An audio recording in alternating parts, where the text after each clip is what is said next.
30వ CII partnership summit విశాఖలోని AU engineering కళాశాల grounds లో ఘనంగా ప్రారంభమైంది. ఈ సదస్సును భారతదేశ ఉపరాష్ట్రపతి CP Radhakrishnan, AP governor Abdul Nazeer, ముఖ్యమంత్రి నారా చంద్రబాబు నాయుడు ప్రారంభించారు. భాగస్వామ్య సదస్సుకు కేంద్ర మంత్రులు పీయూష్ గోయల్, రామ్మోహన్ నాయుడు, శ్రీనివాస్ వర్మ, పెమ్మసాని చంద్రశేఖర్ హాజరయ్యారు. ఐటీ శాఖ మంత్రి నారా లోకేష్ సహా పలువురు రాష్ట్ర మంత్రులు హాజరయ్యారు.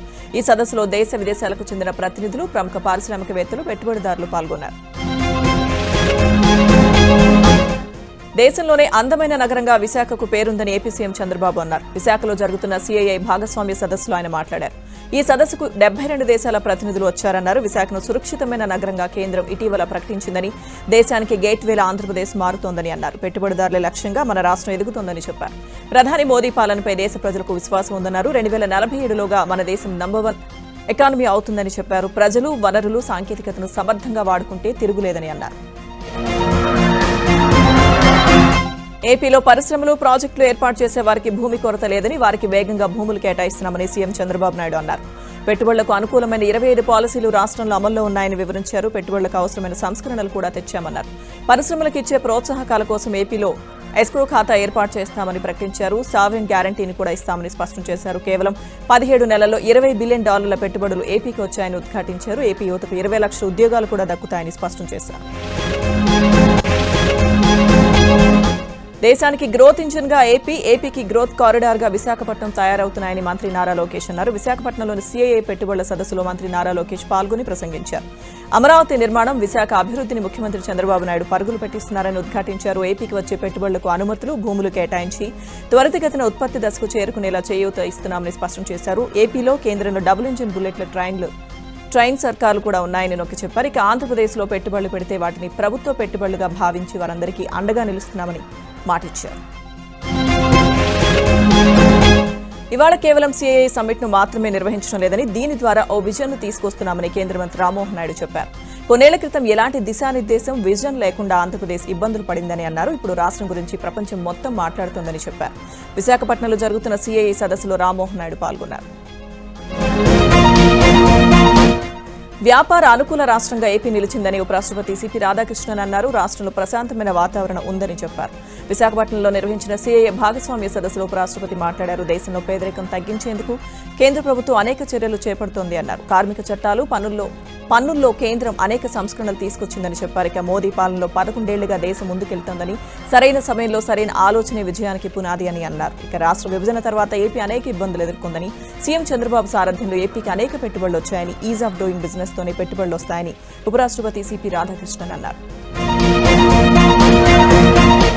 సీఎం చంద్రబాబు విజన్ కు అనుగుణంగా ఏపీకి అంతర్జాతీయ స్థాయి విమానాశ్రయాలు వస్తున్నాయని జేఎంఆర్ సంస్థ చైర్మన్ గ్రంథి మల్లికార్జునరావు అన్నారు.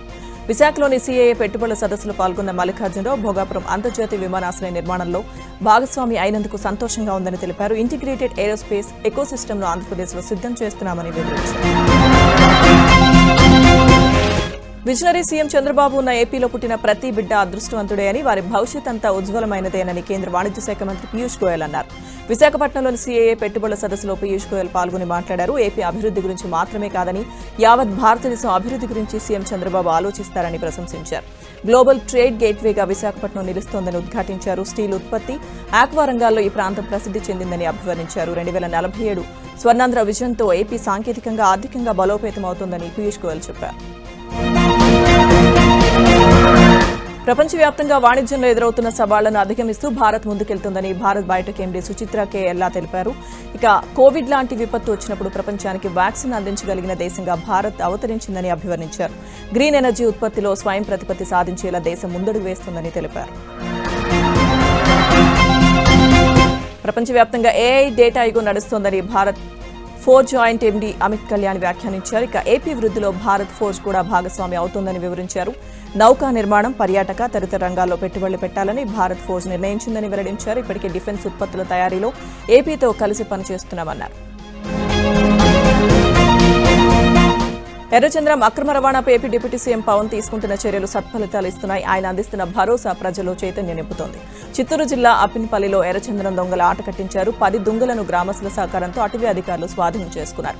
ఈ ఆపరేషన్లో సహకరించిన అప్పినపల్లి గ్రామస్తులను డిప్యూటీ సీఎం పవన్ ఎక్స్ లో అభినందనలు తెలియజేశారు. నెల్లూరు జిల్లా ముత్తుకూరు మండలంలో 20,000 కోట్లతో ఆసుపత్రి ఏర్పాటు కోసం ఎమ్మెల్యే సోమిరెడ్డి చంద్రమోహన్ రెడ్డి స్థలాన్ని పరిశీలించారు. 20 కోట్లతో నిర్మిస్తున్న 50 పడకల ఆసుపత్రిలో ఉచిత వైద్యం అందుతుందని సోమిరెడ్డి తెలిపారు. ఇక సీఎల్ కంపెనీ సీఈఓ మహాపాత్ర గత గురువారం తనను కలిసి ఆసుపత్రి గురించి మాట్లాడారని ఎమ్మెల్యే సోమిరెడ్డి తెలిపారు. టీటీడీ మాజీ ఏవీఎస్ఓ సతీష్ మృతి తనను తీవ్ర దిగ్భ్రాంతికి గురిచేసిందని టీటీడీ పాలక మండలి సభ్యుడు భానుప్రకాష్ రెడ్డి తెలిపారు.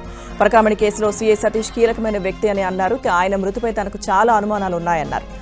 సతీష్ మృతిపై లోతైన విచారణ జరపాలని భానుప్రకాష్ రెడ్డి డిమాండ్ చేశారు. పరకామణి దొంగ రవికుమార్ కు ఇతర సాక్షులకు పోలీసు అధికారులు వెంటనే భద్రత కల్పించాలని అన్నారు. బాబాయ్ గొడ్డలిపోటుని గుండెపోటుగా చిత్రీకరించిన ఘనులున్నారని అన్నారు.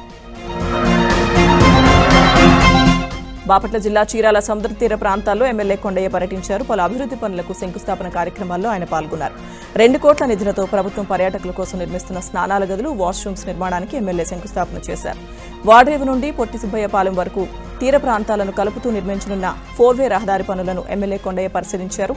ఏపీని టూరిజంలో అగ్రగామిగా నిలిపేందుకు సీఎం చంద్రబాబు కృషి చేస్తున్నారని ఎమ్మెల్యే కొండయ్య తెలిపారు. రాజమండ్రి వైసీపీ మాజీ ఎంపీ మార్గాని భరత్తో పాటు అతని అనుచరుల నుంచి తనకు, తన కుటుంబ సభ్యులకు ప్రాణహాని ఉందంటూ వైసీపీ నేత రామశర్మ ఆరోపించారు. గతంలో మార్గాని భరత్ అనుచరులపై ప్రకాష్ నగర్ పిఎస్లో ఫిర్యాదు చేసినప్పటికీ వేధింపులు ఆగలేదన్నారు. వైసీపీ హయాంలో భరత్ కోసం డబ్బులు ఖర్చు చేసి అప్పుల పాలయ్యానని ఆవేదన వ్యక్తం చేశారు. గ్రావెల్ వ్యాపారం ద్వారా మార్గాని భరత్కు కోటి 25 లక్షలు ఇచ్చానని ఆరోపించారు. తనతో పాటు తన కుటుంబ సభ్యులకు ఏదైనా జరిగితే మార్గాని భరత్ బాధ్యత వహించాలని రామశర్మ అన్నారు. కర్నూలు జిల్లా ఆలూరు బాలికల ఉన్నత పాఠశాలలో ఏర్పాటు చేసిన జాతీయ బాలల దినోత్సవానికి ఆలూరు టీడీపీ ఇన్ఛార్జ్ వైకుంఠం జ్యోతి ముఖ్య అతిథిగా హాజరయ్యారు.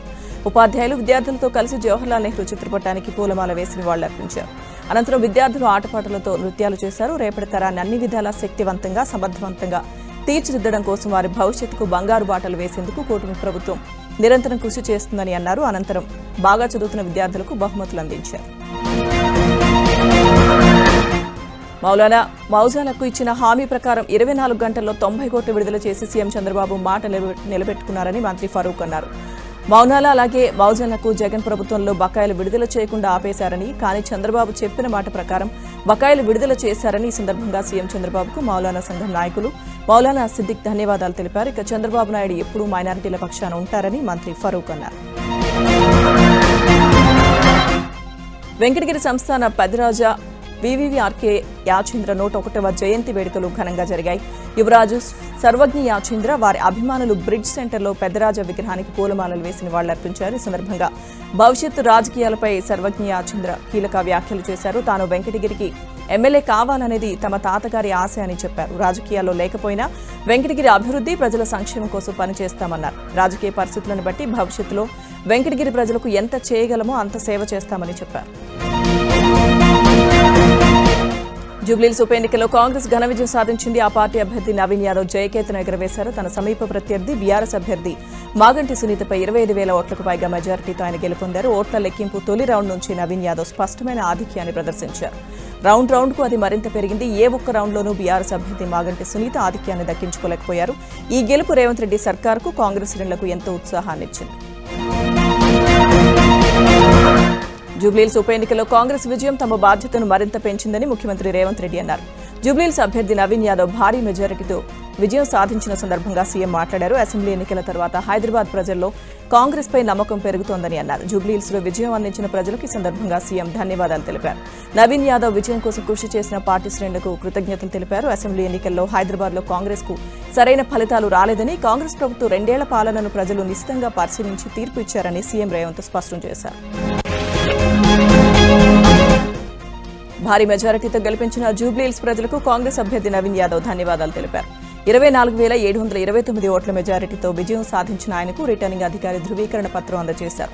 తన విజయం కోసం కృషి చేసిన కాంగ్రెస్ అధిష్టానం, సీఎం రేవంత్ రెడ్డి, మంత్రులు, సీనియర్ నేతలు, కార్యకర్తలకు కృతజ్ఞతలు. ప్రజలు తనపై నమ్మకంతో ఓట్లు వేశారని అన్నారు. ఇవాళ ఎన్నికలు ముగిశాయని, అందరం కలిసి మన ప్రాంతాన్ని అభివృద్ధి చేసుకుందామని చెప్పారు. నియోజకవర్గ సమస్యలు సీఎం దృష్టికి తీసుకువెళ్లి పరిష్కరించేందుకు కృషి చేస్తానని నవీన్ యాదవ్ తెలిపారు.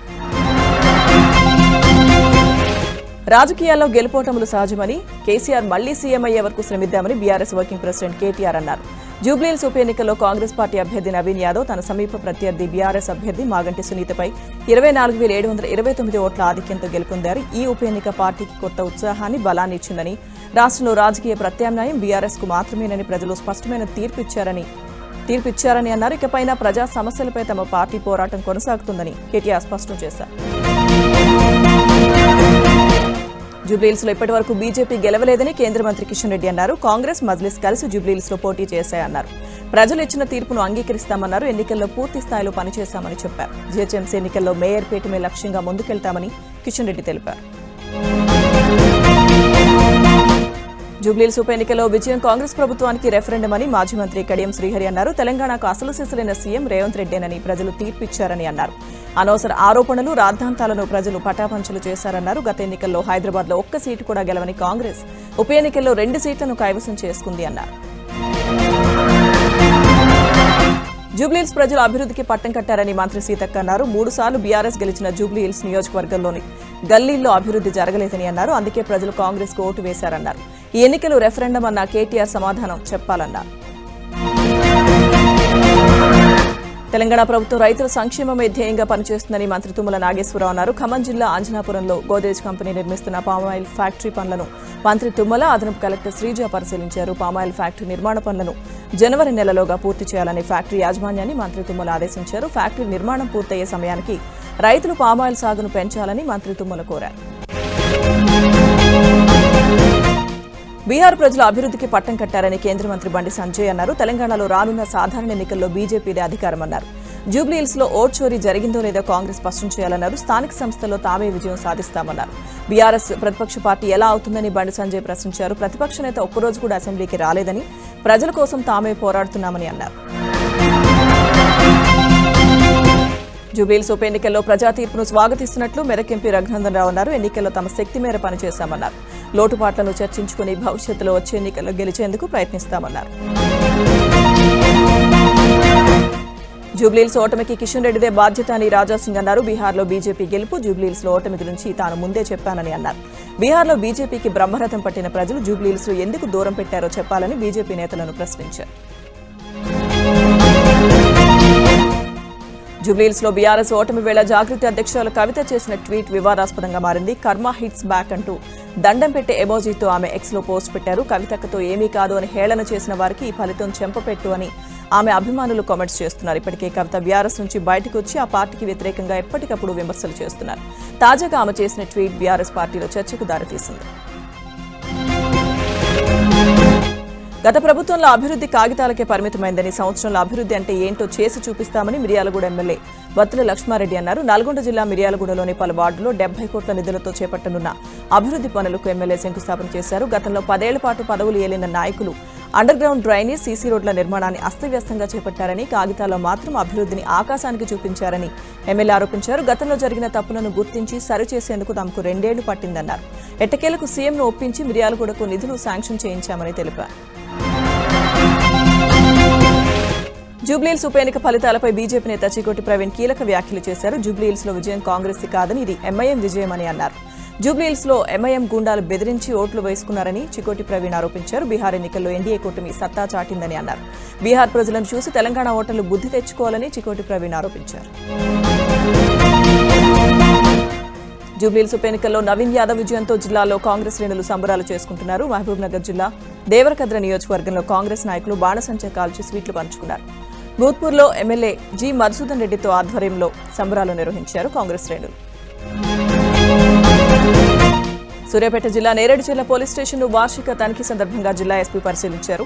నేరాల నిరోధంలో చేపట్టిన చర్యలను తనిఖీ చేసినట్లుగా ఆయన తెలిపారు. ప్రజల భద్రత కోసం పోలీసులపై ఉన్న బాధ్యత ఎంతో కీలకమన్నారు. ముఖ్యంగా రోడ్డు ప్రమాదాలు, సైబర్ నేరాలు, గంజాయి అక్రమ రవాణా, పెద్ద స్థాయి హత్యలు, దొంగతనాలు వంటి కేసులను నిరోధించడంలో పోలీసులు మరింత అప్రమత్తంగా పనిచేయాలన్నారు. రాబోయే సంవత్సరానికి ప్రజలకు మరింత మెరుగైన సేవలు అందించేందుకు ప్రణాళికలు సిద్ధం చేస్తున్నామని ఎస్పీ తెలిపారు. చైతన్యం డ్రగ్స్ పై యుద్ధ ముగింపు కార్యక్రమంలో భాగంగా కొత్తగూడెం మార్కెట్ యార్డ్ నుంచి ప్రకాశం స్టేడియం వరకు జిల్లా పోలీస్ శాఖ ఆధ్వర్యంలో 3 కిలోమీటర్ల మహా ర్యాలీ నిర్వహించారు. అనంతరం కొత్తగూడెం ప్రకాశం స్టేడియంలో జరిగిన ముగింపు వేడుకలకు జిల్లా జడ్జి వసంత్ వి పాటిల్, జిల్లా కలెక్టర్ జితేష్ పాటిల్, జిల్లా ఎస్పీ రోహిత్ రాజ్ ముఖ్య అతిథులుగా పాల్గొన్నారు. ఈ వేడుకల్లో జిల్లా పోలీసు యంత్రాంగంతో పాటు వివిధ పాఠశాలలు, కళాశాలకు చెందిన విద్యార్థులు భారీగా హాజరయ్యారు.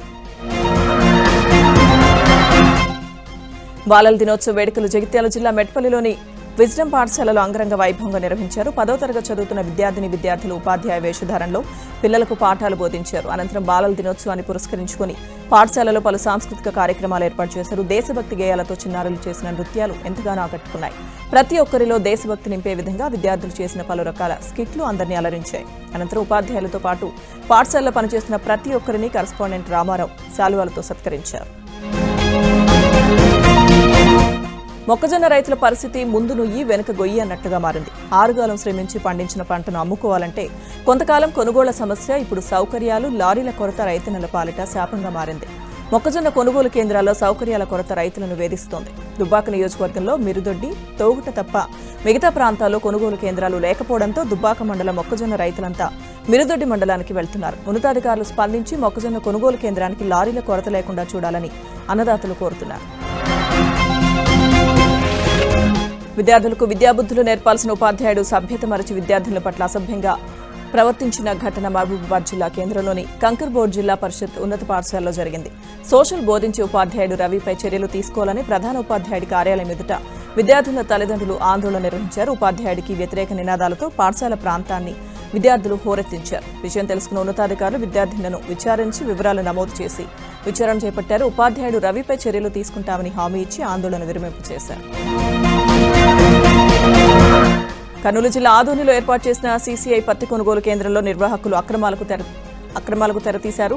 దానశ్రీ జన్నింగ్ మిల్లో తూకాల్లో మోసాలు చేస్తున్నారు. అయితే రైతులు అనుమానంతో మరోసారి తూకం వేయించగా 2 నుంచి 3 క్వింటాల మోసం జరిగినట్లుగా గుర్తించారు. ఘటనపై యాజమాన్యాన్ని నిలదీయగా సిబ్బంది నిర్లక్ష్యంతో జరిగిందని, మాట దాటవేశారని, మోసం చేస్తున్న సిబ్బందిపై చర్యలు తీసుకోవాలని రైతులు డిమాండ్ చేశారు. అనకాపల్లి జిల్లా తిమ్మరాజుపేట డావిన్సీ స్కూల్లో విద్యార్థి మృతదేహంతో 2వ రోజు ఆందోళన చేశారు. ధర్మవరానికి చెందిన జనపరెడ్డి మోక్షిత్ అనే విద్యార్థి స్కూల్ ఆవరణలోని స్విమ్మింగ్ పూల్లో మృతి చెందాడు. అయితే స్కూల్ యాజమాన్యం పరారీలో ఉండడంతో మోక్షిత్ కుటుంబ సభ్యులు స్కూల్ ముందు బైఠాయించి నిరసన వ్యక్తం చేశారు.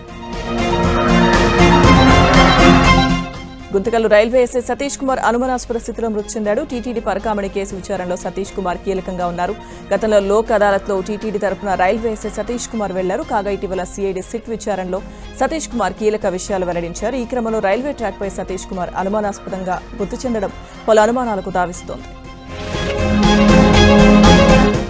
గుంటూరు జిల్లాలో మీడియా పేరుతో బ్లాక్మెయిల్కు పాల్పడుతున్న వీఆర్కే న్యూస్ రిపోర్టర్ అరుణ్పై పోలీసులు కేసు నమోదు చేశారు. తన కారును రౌడీ మూకలతో పగలగొట్టించుకుని సీఐ మాతంగి శ్రీనివాసరావు ధ్వంసం చేశాడంటూ అరుణ్ కట్టుకదల్లాడు. అంతేకాకుండా తనపై సీఐ హత్యాయత్నం చేశాడని పోలీసులకు ఫిర్యాదు చేశాడు. ఘటనపై సీరియస్గా విచారణ చేపట్టిన ఎస్పీ వకల్ జిందాల్ కట్టుకదాల్లి పోలీసుల్ని తప్పుదారి పట్టించిన అరుణ్పై కేసు నమోదు చేశారు. అరుణ్తో పాటు 11 మందిపై కేసు నమోదు చేశారు. 5గురిని అరెస్ట్ చేసి రిమాండ్కు తరలించారు. ఇక ఇప్పటికే అరుణ్పై వివిధ పోలీస్ స్టేషన్లలో 9 కేసులు నమోదయ్యాయి. కాకినాడ జిల్లా యానాం సర్కిల్ ఇన్స్పెక్టర్ అడలాసన్ మద్యం సేవించి బస్సులో డాన్స్ చేయడం చర్చనీయాంశంగా మారింది. ఓ పోక్సో కేసులో నిందితుడిని పుదుచ్చేరి కోర్టుకు తీసుకువెళ్లి తిరిగి యానాంకి పోలీస్ వ్యాన్లో తీసుకొస్తుండగా సీఐ డాన్స్ చేయడం సామాజిక మాధ్యమాల్లో వైరల్గా మారింది. అయితే తనపై తప్పుడు ప్రచారం చేస్తున్నారని, తాను తాగింది మద్యం కాదని మజ్జిగ అని సీఐ తెలిపారు. సత్యసాయి జిల్లా పుట్టపర్తిలో సత్యసాయిబాబా శత జయంతి వేడుకలు ప్రారంభమయ్యాయి. ఈ వేడుకలకు ప్రధాని మోదీ వస్తున్న నేపథ్యంలో పోలీసులు భద్రతా ఏర్పాట్లు కట్టుదిట్టం చేశారు. జిల్లాలోని పలు ప్రాంతాల్లో భారీ కార్డన్ సెర్చ్ నిర్వహించారు. ఇంటింటికి వెళ్లి ఆధార్ కార్డు సహా వ్యక్తుల గుర్తింపు రికార్డులను పరిశీలించారు. పెద్ద సంఖ్యలో పోలీసు బలగాలు మోహరించాయి. ఏలూరు జిల్లా ప్రముఖ పుణ్యక్షేత్రం ద్వారకా తిరుమల చిన్న వెంకన్న ఆలయాన్ని శ్రీ త్రిదండి అహోబిలం రామానుజ జీఎస్ స్వామీజీ సందర్శించారు. స్వామీజీకి ఆలయ అర్చకులు, అధికారులు పూర్ణకుంభంతో స్వాగతం పలికారు. స్వామి అమ్మవార్లను దర్శించిన రామానుజ జీఎస్ స్వామి ఆలయంలో కొత్తగా ఏర్పాటు చేసిన క్యూ లైన్లు, ఆలయ పరిసరాలను పరిశీలించారు. ఆలయ అర్చకులతో మాట్లాడి సిబ్బందికి తగు సూచనలు చేశారు. ఇటీవల ప్రధాన ఆలయానికి కొత్తగా క్యూ లైన్ నిర్మాణ పనులు అప్రదక్షిణంగా ఉన్నాయంటూ ఆరోపణలు వెల్లువెత్తిన నేపథ్యంలో ప్రదక్షిణ మార్గంలోనే స్వామివారిని దర్శించుకోవాలని, ఈ విధంగానే దర్శనం ఏర్పాట్లు చేస్తే బాగుంటుందని రామానుజ జీఎస్ స్వామీజీ సూచించారు. మెదక్ అంటేనే మెతుకు సీమ అని 1905లో నిజాం కాలంలో నిర్మించిన ఘన్పురం ఆయకట్టు నీరే ఇప్పుడు మెదక్కు దిక్కైందని తెలంగాణ జాగృతి అధ్యక్షురాలు కవిత అన్నారు. జాగృతి జనంబాట కార్యక్రమంలో భాగంగా కవిత మెదక్ జిల్లాలో పర్యటించారు. ప్రసిద్ధ పుణ్యక్షేత్రం ఏడుపాయల వనదుర్గామాత సన్నిధిలో ప్రత్యేక పూజలు నిర్వహించారు. అనంతరం ఘనపురం ఆనకట్టును సందర్శించారు. అంతకుముందు కవిత రామ్దాస్ చౌరాస్తాలో శివాజీ విగ్రహానికి పూలమాల వేశారు. కవితకు జాగృతి ఆధ్వర్యంలో ఘన స్వాగతం పలికారు. మెదక్ సిఎస్ఐ చర్చ్లో ప్రత్యేక ప్రార్థన చేశారు.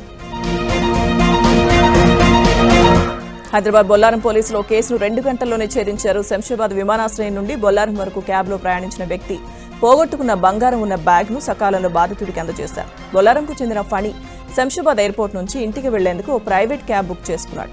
క్యాబ్ దిగిన ఫణి తన లగేజ్ ని తీసుకుని ల్యాప్టాప్ బ్యాగ్ను క్యాబ్లో మర్చిపోయాడు. ఆ బ్యాగ్లో ల్యాప్టాప్తో పాటు 25 లక్షలు విలువైన బంగారు ఆభరణాలున్నాయని వెంటనే పోలీసులకు ఫిర్యాదు చేశాడు. వెంటనే స్పందించిన బొల్లారం పోలీసులు క్యాబ్ డ్రైవర్ను కనిపెట్టి అతనికి ఫోన్ చేశారు. 2 గంటల్లోనే బ్యాగ్ను బాధితుడికి అందజేశామని బొల్లారం ఇన్స్పెక్టర్ రవికుమార్ తెలిపారు. లండన్ నుంచి వస్తున్న బ్రిటిష్ ఎయిర్వేస్ BTA 277 విమానాన్ని పేల్చేస్తామంటూ, అలాగే అబుదాబి నుంచి వచ్చిన ఇండిగో 6E1408 విమానాన్ని కూలుస్తామంటూ శంషాబాద్ విమానాశ్రయానికి గుర్తు తెలియని వ్యక్తులు మెయిల్స్ పంపారు. వెంటనే అప్రమత్తమైన భద్రతా బలగాలు బ్రిటిష్ ఎయిర్వేస్ విమానాన్ని బాంబ్ డాగ్ స్క్వాడ్లతో తనిఖీలు నిర్వహించారు. అయితే అబుదాబి నుంచి వచ్చిన ఇండిగో విమానాన్ని అధికారులు ముంబైకి దారి మళ్లించారు.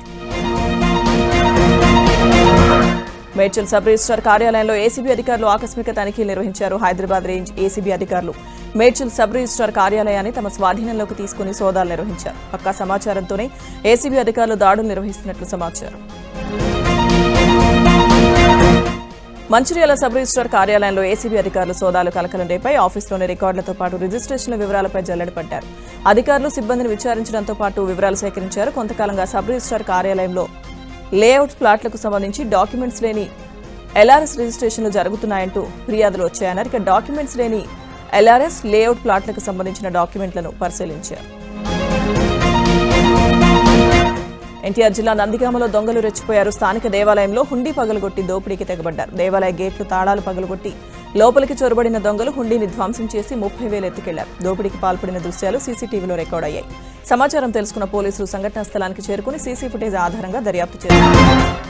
గద్వాల జిల్లా బోరవెల్లి జాతీయ రహదారిపై పెను ప్రమాదం తప్పింది. ఒకేసారి ఒకదాని వెనుక మరొకటి వరుసగా 3 వాహనాలు ఢీకొన్నాయి. హైదరాబాద్ నుంచి కర్నూలుకు వెళ్తున్న కారును ఆర్టీసీ బస్సు ఢీకొట్టింది. ఆ వెంటనే ఆర్టీసీ బస్సును మరో మినీ ట్రావెల్ బస్సు వెనుక నుంచి ఢీకొట్టింది. ఈ ప్రమాదంలో కారు 20 మీటర్ల దూరం వరకు ఎగిరి బోల్తా పడింది. కారులోని వ్యక్తికి స్వల్ప గాయాలు కావడంతో స్థానికులు ఆసుపత్రికి తరలించారు. ఈ ప్రమాదంలో ఎలాంటి ప్రాణ నష్టం జరగకపోవడంతో అందరూ ఊపిరి పీల్చుకున్నారు. బీహార్లో ఎన్డీఏ విజయం అపూర్వం, చారిత్రాత్మకమని ప్రధాని మోదీ అన్నారు. బీహార్లో సుపరిపాలన, అభివృద్ధి గెలిచాయన్నారు. బీహార్ తీర్పు నూతన సంకల్పంతో పనిచేయడానికి శక్తినిచ్చిందన్నారు. ప్రతిపక్షాల అబద్దాలను మా కార్యకర్తలు తిప్పికొట్టారని చెప్పారు. బీహార్ అభివృద్ధి, సాంస్కృతిక గుర్తింపునకు కృషి చేద్దామని మోదీ అన్నారు. బీహార్ ఎన్నికల్లో మరోసారి ఎన్డీఏ ఘన విజయం సాధించింది. ఈసారైనా గెలుపొందాలని ప్రయత్నించిన మహాగఠబంధన్ చతికిల పడింది. ఆర్జేడీ నేత తేజస్వి యాదవ్కు మరోసారి నిరాశ ఎదురైంది. 2015లో రాష్ట్ర రాజకీయాలు అడుగుపెట్టిన తేజస్వి దాదాపు దశాబ్దానికి పైగా శ్రమిస్తున్న ఫలితం దక్కడం లేదు. తాజా ఎన్నికల్లో ఘోర పరాజయంతో తేజస్వి భవిష్యత్తు సందిగ్ధంలో పడింది. 2015లో నితీష్తో కలిసి పోటీ చేసి డిప్యూటీ సీఎంగా బాధ్యతలు నిర్వహించారు. కొంతకాలం తర్వాత నితీష్ తిరిగి బీజేపీతో జట్టుకట్టారు. అప్పటి నుంచి రాష్ట్రంలో తేజస్వి ప్రతిపక్ష నేతగా